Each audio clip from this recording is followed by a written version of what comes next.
Un incontro di informazione e formazione. Noi siamo convinti che oggi la piattaforma elettronica per la pubblica amministrazione,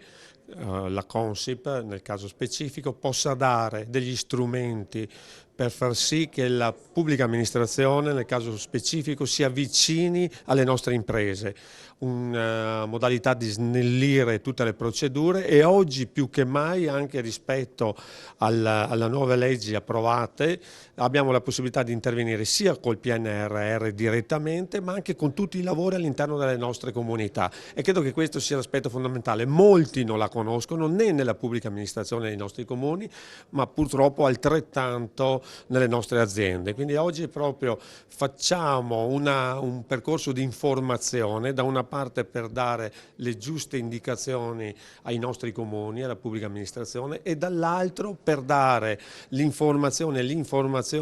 e i giusti anche step per raggiungere l'obiettivo di iscriversi alla piattaforma chiaramente nazionale elettronica. Oggi più che mai ci sono gli strumenti per raggiungere obiettivi certi in tempi più veloci possibili e l'obiettivo è proprio questo. Noi crediamo che oggi con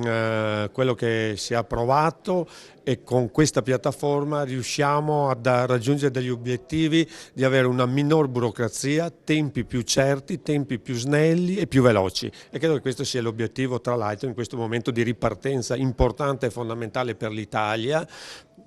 vorrei dire sul dopo pandemia, ma altrettanto rispetto a una crisi che oggi deve vedere invece tutti gli investimenti che ci sono a essere messi a terra e quindi essere fatti concretamente. Quello che è successo è un qualcosa che chiaramente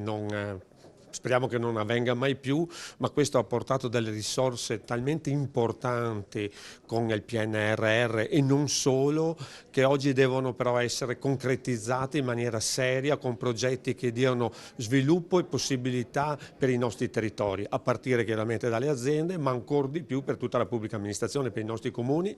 e chiaramente per i nostri cittadini.